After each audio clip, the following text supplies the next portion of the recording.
जी दोस्तों, हम देखेंगे 8 से विभाज्यता का नियम। 8 से विभाज्यता का नियम यह है दोस्तों कि संख्या का यदि अंतिम 3 अंक 8 से विभाज्य हो तो संख्या जो होगी 8 से विभाज्य होगी।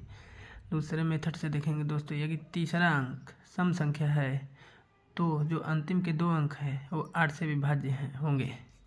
जैसे देखते हैं 9, 6, 2, 4, 8 में जो तीसरा अंक 2 है सम संख्या है, तो जो बचे शेष 2 अंक 48 हो जाएंगे।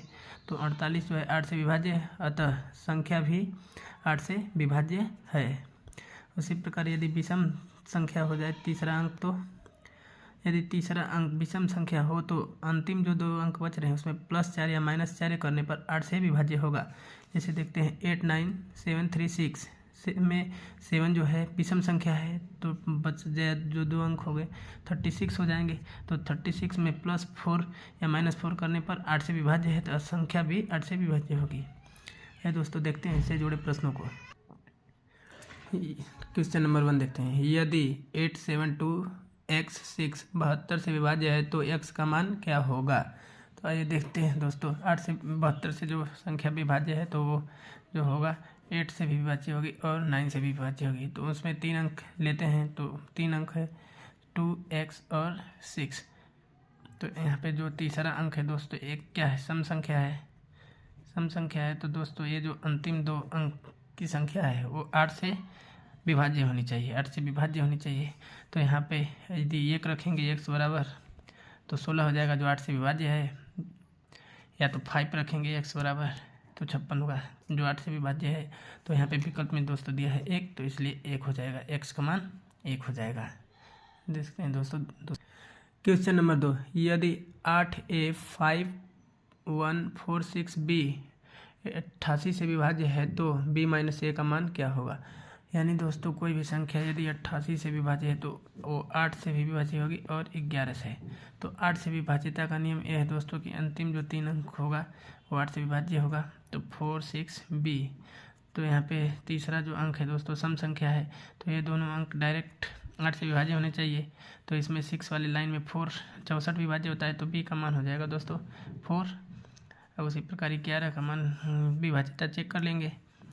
तो यहाँ पे रख देंगे दोस्तों 6, 4, फिर बचा 1, 4, फिर a 5, फिर 0, 8, और यहाँ पे दोस्तों हो जाएगा 7 + a, और इधर अल्टरनेट जोड़ने पर हो जाएगा 4, 8, 16, 16 और 5 जो होगा 21 हो जाएगा। अब घटा देंगे दोस्तों, तो यहाँ पे हो जा रहा है 14 - a, तो जो है 11 से विभाज्य होने के लिए या तो 11 होना चाहिए या 0 होना चाहिए।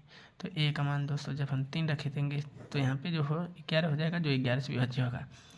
तो यहाँ पे जो दोस्तों है b का मान हमें 4 प्राप्त हो गया और a का मान 3 प्राप्त हो गया। अब पूछा हमसे दोस्तों है कि b - a का मान ज्ञात कीजिए। तो b का मान 4 और a का मान 3, तो घटाएंगे तो 1। तीसरा प्रश्न देखते हैं दोस्तों। तीसरा प्रश्न है दोस्तों, यदि 7, 2, 8, 7 x 2 8 से विभाज्य है तो x का मान क्या है। तो दोस्तों जो है 8 से विभाज्य होने के लिए 3 जो अंक है 8 से विभाज्य होने चाहिए। तो यहाँ पे 7x और 2 है अंतिम 3 अंक। तो जो तीसरा अंक है दोस्तों 7 विषम संख्या है, तो विषम संख्या है दोस्तों, तो ये जो दोनों होंगे +4 या -4 करने पर विभाज्य होने चाहिए। तो यहाँ पे 1 रखेंगे, यदि x का मान 1 रखेंगे तो 12 हो जा रहा है, इसमें 4 जोड़ेंगे तो 16 जो है 8 से विभाज्य होगा, अतः विकल्प डी सही है। आइए दोस्तों देखते हैं अगला प्रश्न, चौथा नंबर। यदि संख्या 9y484x 72 से विभाज्य है तो y - x का मान क्या होगा। तो देखते हैं दोस्तों, कोई भी संख्या यदि 72 से विभाज्य है तो 8 और 9 दोनों से विभाज्य होगी। तो 8 का विभाज्यता का नियम चेक करने के लिए 8, 4 और x 3 अंक लेंगे। तो 8 जो है सम संख्या है, इसलिए ये दोनों जो है 8 से डायरेक्ट विभाजित होना चाहिए। तो 4 वाले लाइन में जो है दोस्तों 8 48 विभाज्य होता है, इसलिए x का मान 8 ले लेंगे। x का मान 8 हो जाएगा दोस्तों। तो 8 रखने पर हम 9 से विभाज्यता का नियम चेक करेंगे। 9y 4 8 4 और 8। तो यहाँ पे दोस्तों 8 4 12 12 और 8 हो जाएगा 20 20 4 24, 9 से 9 कट जाएगा सीधे 24, यानी कि 3 जोड़ देंगे तो 27 हो जाएगा। तो y का मान जो हो जाएगा 3 हो जाएगा। तो दोस्तों पूछा है हमसे y माइनस एक्स का मान, तो y बराबर जो है 3 और x बराबर 8 है, यानी हो जाएगा -5। जो विकल्प नहीं दिया दोस्तों एक अलग विकल्प जानेंगे -5।